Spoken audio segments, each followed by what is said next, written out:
आमची प्रगती पाहुनी तुम्ही जळून मेलई ग, आमची प्रगती पाहुनी तुम्ही जळून मेलई ग. कालच्या महारवाड्याचं भीमनगर झालंय ग, कालच्या महारवाड्याचं भीमनगर झालंय ग.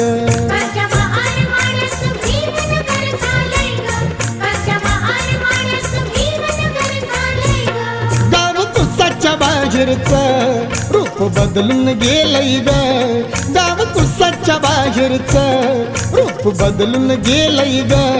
कालच्या महारवाड्याचं भीमनगर झालंय ग, कालच्या महारवाड्याचं भीमनगर झालंय ग.